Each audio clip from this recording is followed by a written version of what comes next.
In the beginning of Parshas Vayishlach Yaakov Malachim, it says Lashon Malachim, that he sent angels. Now, literally speaking, a malach is an angel, and therefore there are two interpretations in the Midrash what a malach means. Or it means literally that he actually sent spiritual beings, special entities, he sent to Esav to be able to inform him that he is coming, actually malachim. Or the Midrash says that we're talking about not malachim kipshuta, malachim ein malachim el shluchim. It's referring to messengers, meaning it's not referring to shluchim. And the question is twofold. If he actually sent malachim, actual angels, angelic figures, why does he have to send? Why does he have to use miracles? Why does he have to use up his own schuyot, his own merits, in order to send these spiritual entities? Just send messengers. What's the point of sending a malach? That's A. And B, if we're talking about where he sent messengers, so why does he use a lashon malachim? Why doesn't just say shluchim kipshutai? Those facts, Rav Moshe Feinstein. That's what Rav Moshe asks. Rav Moshe gives a yesod in one short paragraph, but before I bring the answer that he brings, I'm going to bring you an introduction to get a deeper understanding into the yesod that Rav Moshe Feinstein lays down first, because it's going to be very connected to us nowadays. It's going to be connected to Chanukah and connected to our Parsha, a very beautiful and important idea. And that's based, we'll start with the Ramban.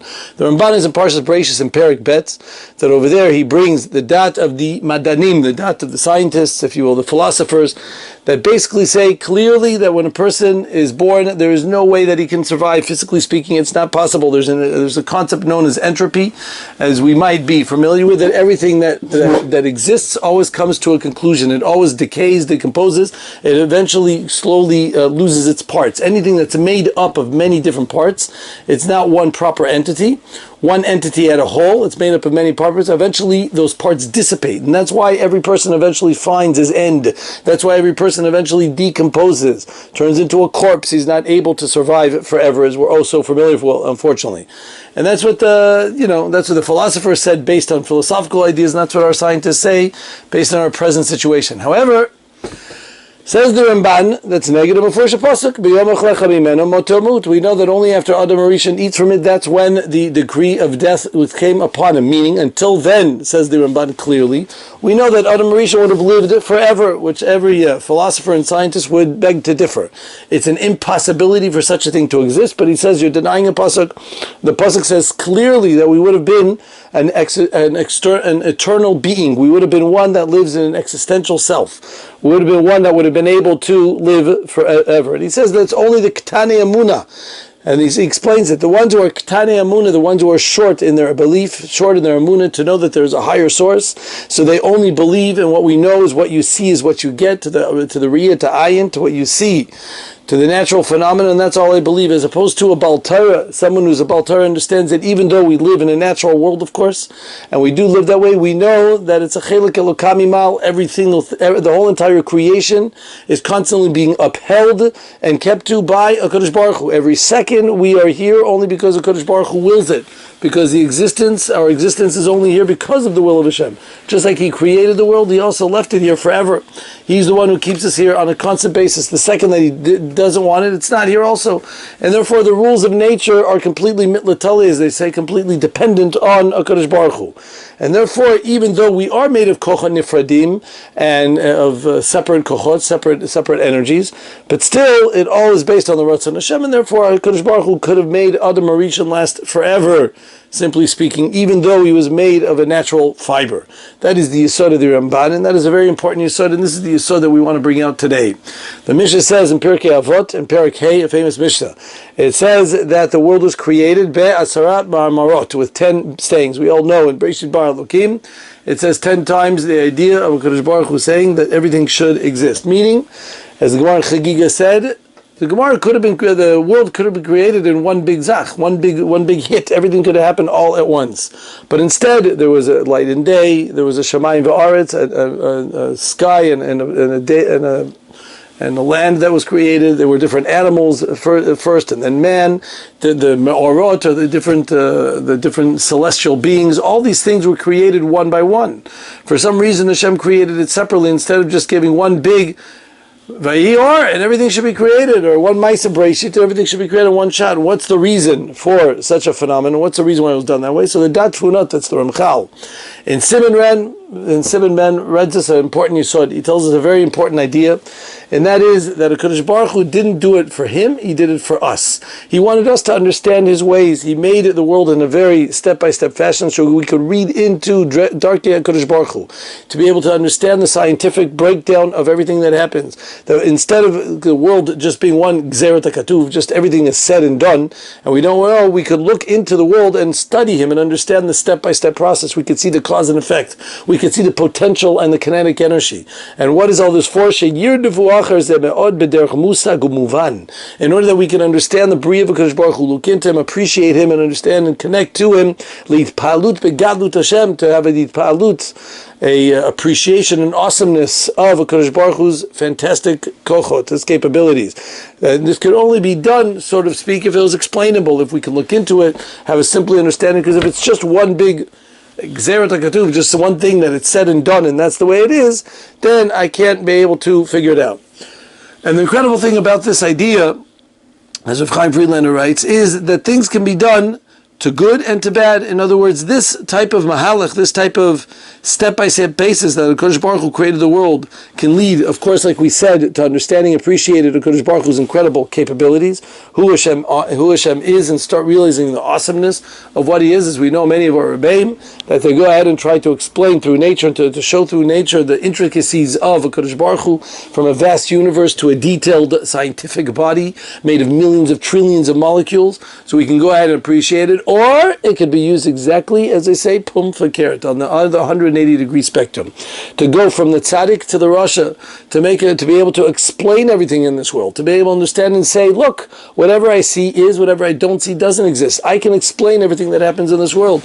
It could be a makeup of many type of theorems and axioms, etc., in order to be able to figure out how it is, and maybe I don't know how it originally started, and I have to address it to some type of big bang. But in the end of the day, this will be the point of a person's rishut, of his evil ways of being koifer and Hashem, to deny and continue his heretical ways of living. Because now I can explain everything off. I can use science as a mechanism to say that I know and understand everything. Everything is under my control and everything is there. And that's exactly what the Mishnah over there writes. Why did Hashem create it with 10 sayings?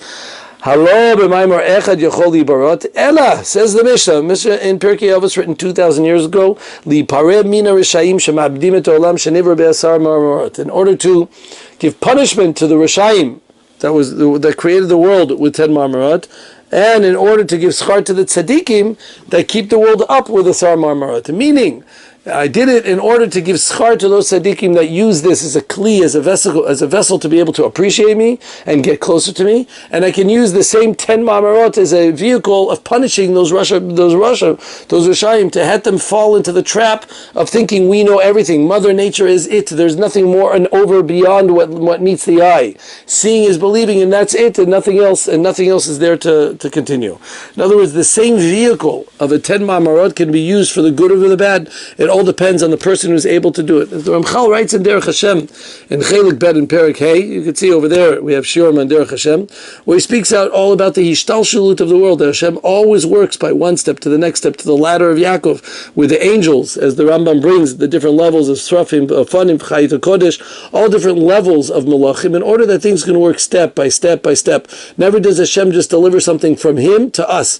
It's almost impossible. HaKadosh Baruch Hu do what He wants, but He on purpose does it as a step-by-step process in order that it can go and sink into us. It can one overlaps into the next step, and HaKadosh Baruch Hu does it in order that we can relate and make that connection to Him, in order that slowly but surely we can work step to step, trying to finally get us with those malachim olim v'yordim bo, from going up and down, and then we would be able to do it. And that is the power of nature, but nature itself being a sort of miracle, as we say.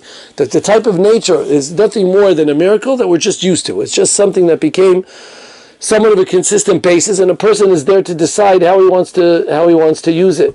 But of course, we prefer and connect to the idea of nature in general. The Gemara in Shabbat, Nun Gimel, brings a Maisa Be'echad with a certain person who obviously had a certain amount of zchuyot, because even though his wife died and he was left with a baby that he did not know how to feed, there was no materna around at the time, and he didn't know how to suckle her, so HaKadosh Baruch Hu worked it out that this person actually grew capability, grew breasts in order to be able to nurse this baby. An incredible miracle. Rav Yosef said, see how great this person is. Yeah, Rav Yosef obviously looked at the positive side. Wow, a miracle was done for this person. It must have been great. And you know what? Abaye says no. You see, kama garua adam hazeh shenishtana seder ma'aseh breshit. We prefer Mother Nature. We prefer the idea of nature, of a natural phenomenon. Kadosh Baruch Hu created a natural world. As the Michtam Eliyahu in Chelik Aleph in page 201 explains this Gemara, that we always try to connect to nature. On one side, obviously, this person had a certain greatness to him to be able to have such a miracle happen. But the truth is, it would have been better if through the natural means he would have been able to be saved. He would have been able to be taken care of. Obviously, he was lacking in a certain amount of emunah, and therefore Kadosh Baruch Hu had to do something in order to give him a boost, in order to get there. From here we see, like we said, that nature is something good, something positive. Science and the sciences is something we look to and we look forward to. We enjoy studying them, and we know there are great scientists that have been, many of the Jews have been also great scientists. But having said all that, we have to remember the source of where all science comes from. The day-to-day actions, on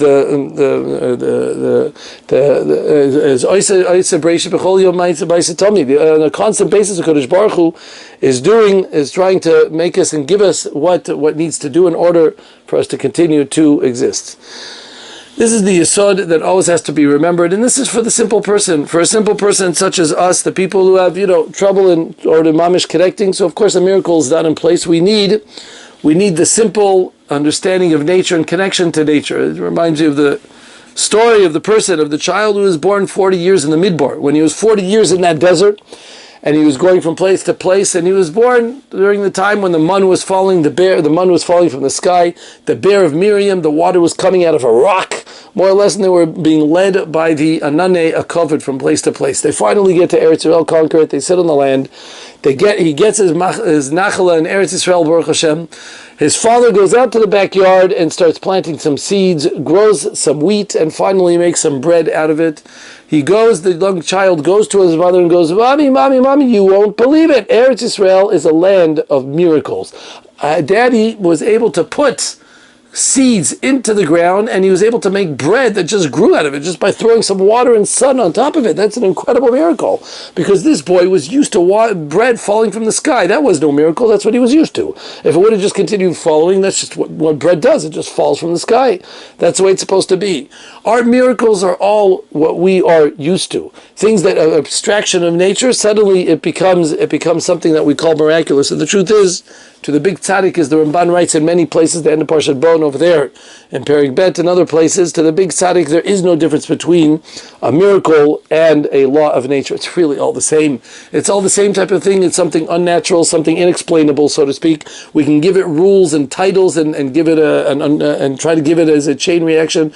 But in the end of the day, as we all know, when a baby gets born, it's an absolute miracle. There's nothing to say about it. When everything open gets closed, everything closed gets open in a split second. If there's any ikuvim, any type of delays for a split second, suddenly lo aleinu retardations come about. And that's all because we are surrounded by miracles on a constant basis, which we don't appreciate, obviously, as the Chovot Levavot writes, because we're also used to it. But for that person, for that tzaddik who is above all, there's no difference between nature and not nature, and Kadosh Baruch Hu does things above nature to that person. There are many Gemaras, especially about Rav Chanina ben Dosa, but really about many Tanaim and Amoraim, that Rav Chanina ben Dosa, as we all know, did incredible miracles. The famous Gemara, where they didn't have any oil, and therefore he took wine and he lit it, and it was able to light. Mishamer l'shemen v'yadlik, yarmen l'chometz v'yadlik, he'll tell the vinegar, and that can go ahead and light. Why? Because by him there was no difference. When he saw the shemen, when he saw the oil being lit, he finally saw a miracle happening. So therefore, Kadosh Baruch Hu said, there is no difference for such a person for me to let go ahead vinegar to go ahead and light. There's no real difference, because by him it's all a miracle anyways. So I'm not doing for him a miracle pashat. That's just the way it works for someone who's living on such a level, and that's the Gemara in Tanit and Chafei. But that doesn't make any less the Gemara in Brachot and Daf Lamed Gimel, where there was a arid, some type of scorpion that was going in and killing people left and right in the city.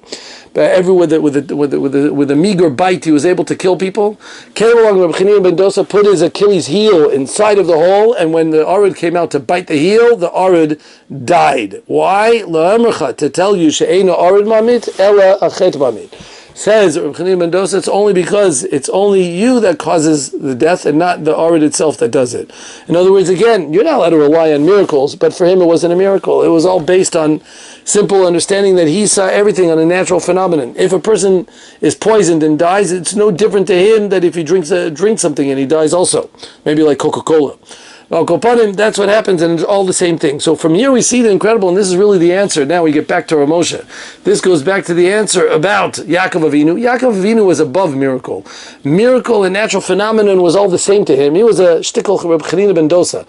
I mean, obviously a little bit above it. And since by him it was such a big deal, it was no big deal to send a malach, to actually send an angel, because by him there was absolutely no difference. It was all the same. And on the contrary, even if you say that he actually sent messengers, the pasuk says the word malach, because when it comes to Yaakov Avinu, there was no difference. So it could be, in essence, both pshatim are true, that really Esav only saw shlichim, normal messengers, because Esav was not holding on such levels, obviously, as opposed to a Yaakov Avinu who was holding on such levels. It didn't make any difference between a malach and a messenger. It was all the same thing. As I mentioned before, the whole metziut of a malach, the whole idea of an angel, is there to show us the hishtalshalut, the connection between us and the Kadosh Baruch Hu. The greatness that even though a malach is an incredible existential being, it's something that's all powerful and something that seems to be completely spiritual and something to be feared. But at the same time, it is also the connection between us and a step by step, Chayot, Ofanim, and Gavriel, Michal, and all these types of angels that are connected one to the next. They're all interconnected one to the next. And that's why the malachim, that's why this term is used, in order to show that yes, sometimes things are the part of nature, but really they're really just above nature. And with this we connect very clearly to Chanukah. Because a beautiful shaila that I one time heard, and really connects to what we're speaking about right now, and that is, why do we celebrate 8 days? No, I'm not asking yet the Beit Yosef's kasha. I'm asking, what's this Indian of celebrating 8 days? Of course, we know the Gemara in Shabbat and Chav Bet or Chav Gimel on basically asks my Chanukah, and it talks about the fact that the menorah was lit and it managed for 8 days. I'll spare you the story. But after saying all that, the question is, be'emet, you know how many stories of miracles we've been surrounded by? We make a whole Yom Tov of 8 days with Hallel, and against the Maisas, we have to eat the 8 days of Sufganiyot just because the menorah was able to last and be eaten and be lit for 8 days. Reb Chanina ben Dosa also did incredible miracles.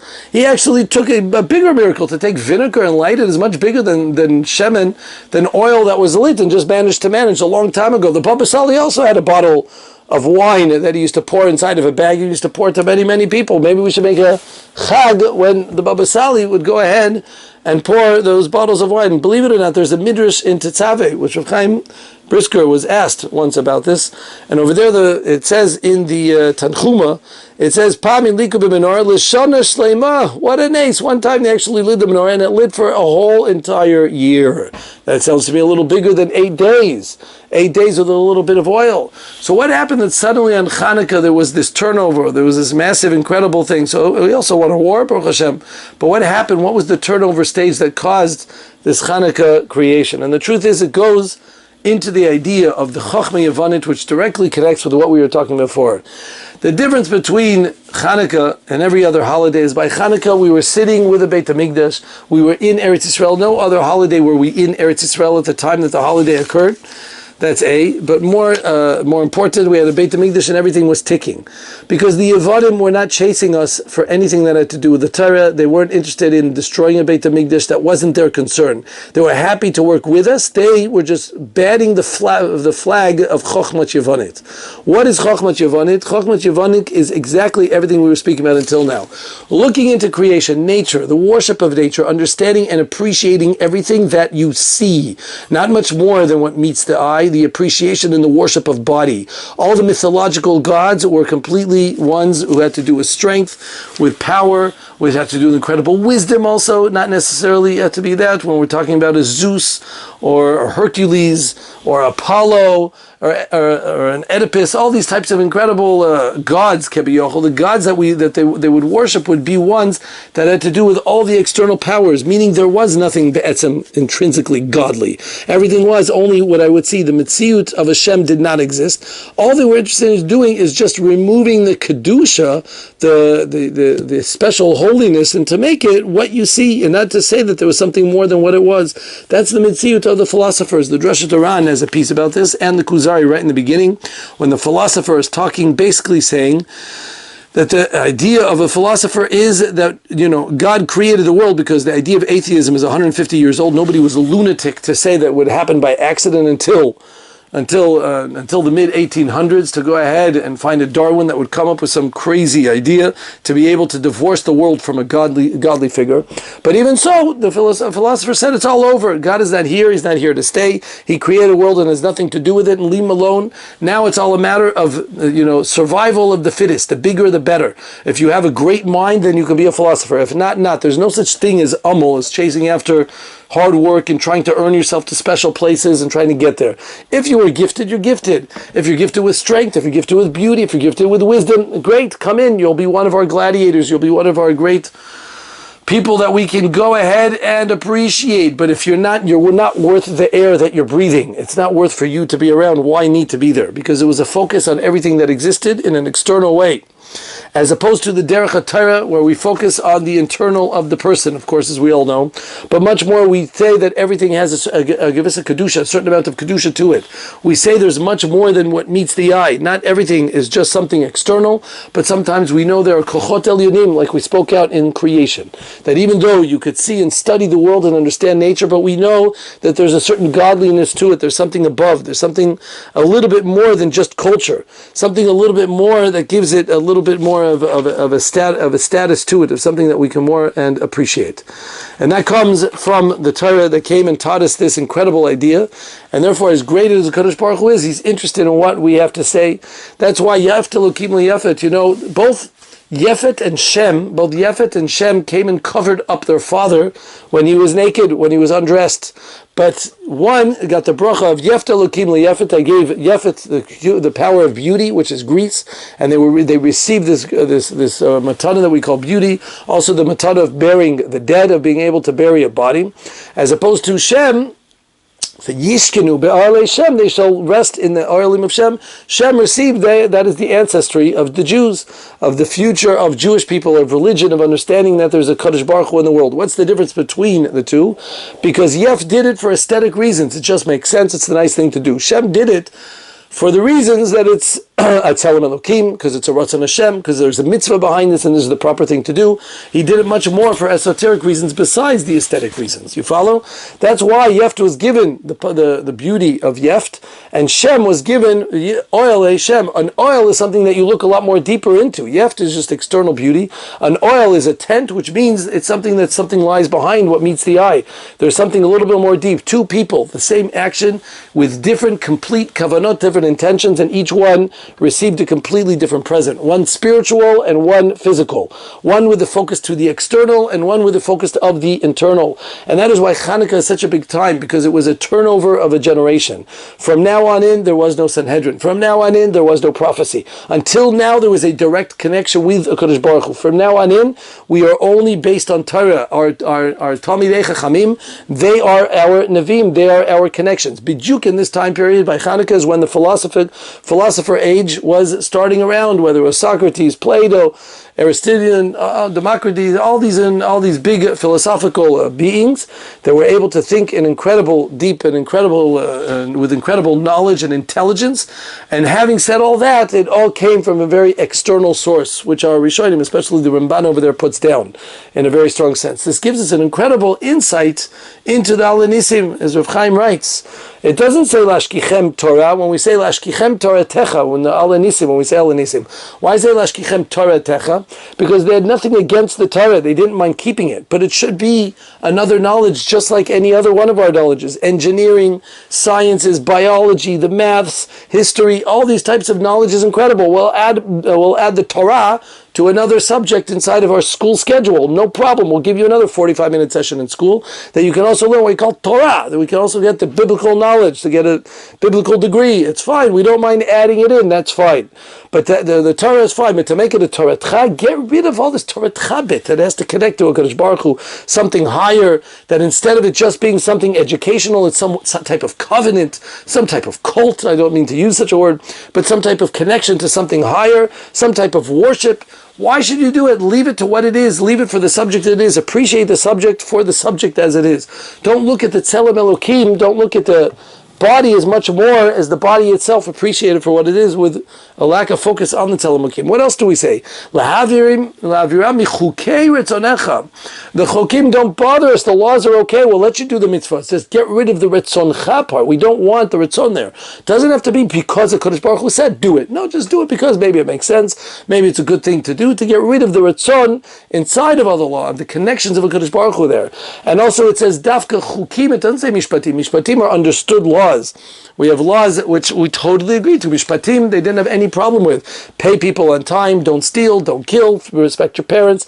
It all makes sense, as opposed to the chukim are things that are not understood, and these were meant to be abolished. The paradum and the shatnez, the chazir and the sira mishtaleya, the sir lazazel, mila, Shabbos, as we all know, the gzeras that they put away. They didn't want any of these types of mutilations of the bodies as the mila and the Shabbat. They were saying to get rid of all of that. That's the idea of the Yevanim. That was their focus, and that's why we have in the Gemara in Shabbos and Peichet Am Peziza, that they said you're too much of a hasty people, because you said Na'aseh v'nishma, higdimu, you went and you said I will do before you actually listen.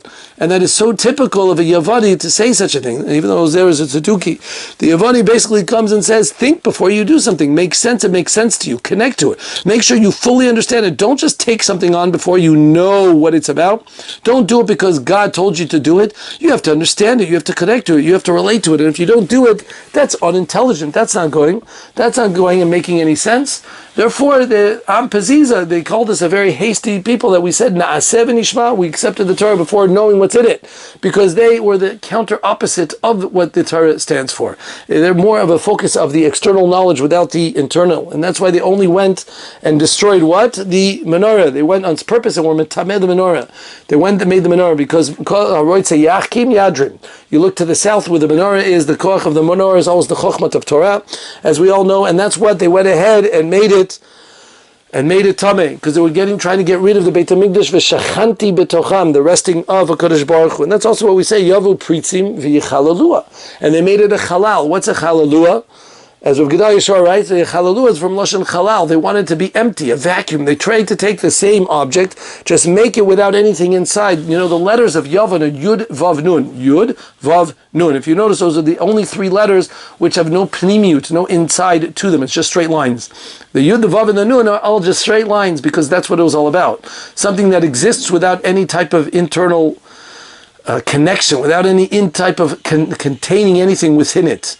You understand? There's nothing inside, just a straight line without anything that can be focused. With this I finish with a very important message, which I think we all have to connect and understand, that this very strong message which we are celebrating on Chanukah, or which we were discussing in Parshat Vayishlach with Yaakov Avinu, connects and comes back to us because the Yevanim were the creation of and the beginning of the koch of Haskalah, of understanding, of higher thinking, of being able to connect to something outside of us. As we know, approximately in the middle 1800s, the Haskalah, the Enlightenment movement came about, and the idea of learning, people, Jews have always been educated people. We've always been people of the book.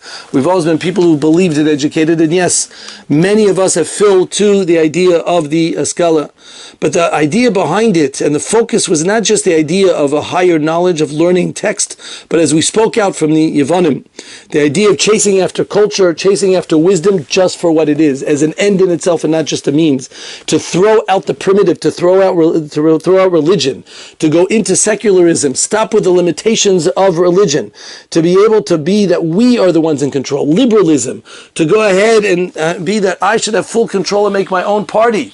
my own Nova parties, in order to be able to do what I will, to be able to connect and feel free, not to feel limited, in order that we can feel peace at home and always connected with this typical 40 years ago, the hippies, and here we are having it back again and never trying to forget those great hippies, that we remember the idea of not being limited, of always being free of choice. The whole idea of progressivism is connected to secularism just for this reason. I am in control. No one else can tell me what to do. There is no higher power.